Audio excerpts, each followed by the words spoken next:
Welcome to episode 9, How to Set Boundaries as a Caregiver Without Feeling Guilty.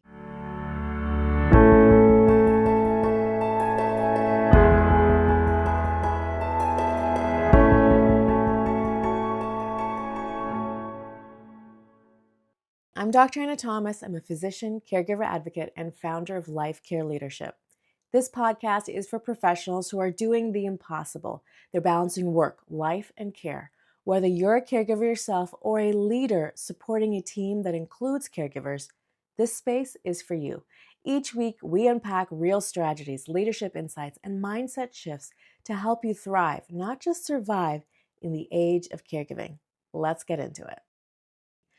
If you've ever said yes to something that you didn't have time or energy for, agreed to help even when your schedule was already full, or you've taken on just one more thing because you didn't want to let anyone down, then you've likely experienced what so many caregivers live with every day: boundary guilt. Today's episode is about breaking that cycle. We're answering the question, how do I set boundaries as a caregiver without feeling guilty? So let's get into it. First, let's be honest about what makes boundaries so difficult for caregivers.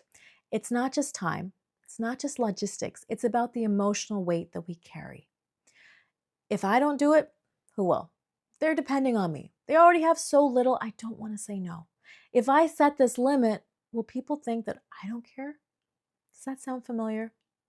Guilt is often the reason that caregivers say yes when they're already past their limit. But here's the truth that I want you to hear today. Boundaries are not a betrayal. They're an act of protection, not just for you, but for the people that you're caring for. Because when you burn out, no one wins. When you burn out, no one wins. So how do you begin setting boundaries that feel strong and compassionate without the guilt spiral? Let me walk you through the 3-step process that I teach inside my Thrive and Lead coaching program.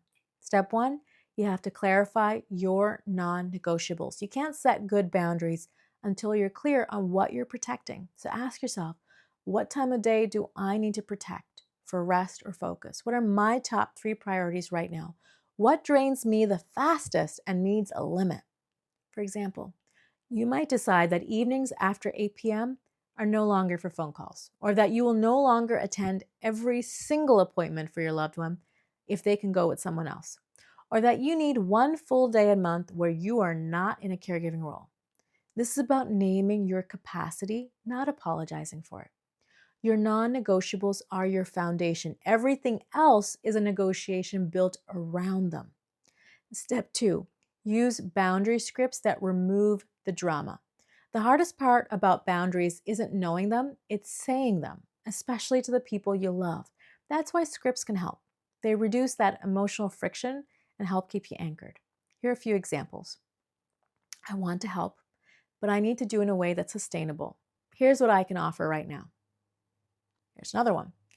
I'm not available for that today, but I can help at another time or in this other way. I've learned that when I say yes to everything, I burn out, and I want to show up well and respectfully. Notice that these short scripts, they come from a place of clarity, not confrontation. They're not about guilt, they're about leadership. You don't have to justify your boundaries to anyone. You just have to hold them. Step 3 is to redefine what caring looks like. This is where your guilt starts to fade.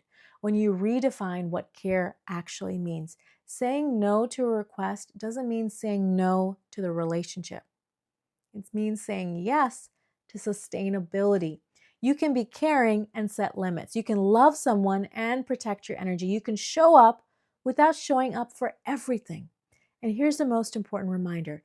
Every strong care leader that you admire has boundaries. The difference is they've practiced holding them up, and you can too. So let me tell you about a caregiver I work with. Let's call her Nia. Nia was caring for her father while managing a busy law practice. She said yes to every task her siblings wouldn't take. She showed up, she stayed late, she rearranged her entire life, and still felt guilty every time she said no. But we worked together on scripts, rhythms, and reframing. And she told me, the first time that I said, I'm not available for that, but I'll check in tomorrow, I felt so much guilt. But also, so much relief. A month later, she had her evenings back. She wasn't resentful anymore. And her father? He was still receiving the care that he needed. And that's the power of boundaries. They are built from love, not fear. If you're ready to start setting some boundaries with confidence, here's how I can support you. You can join me for my free workshop, From Caregiver to Care Leader. We'll walk through how to build some boundaries that are clear, respectful, and sustainable. Grab the book, Balancing Care While Working. It's full of scripts, mindset shifts, and leadership tools for caregivers. And you can explore the Thrive and Lead coaching program, where I'm going to help you apply these principles in real life with real support, not just inspiration. You can find everything at lifecareleadership.com or in the description below. Remember, you are not selfish for setting boundaries. You are strategic. You are leading your caregiving life with clarity, not guilt. Thanks for watching. Be sure to subscribe, share, and like. And remember, you've got this, and I've got you.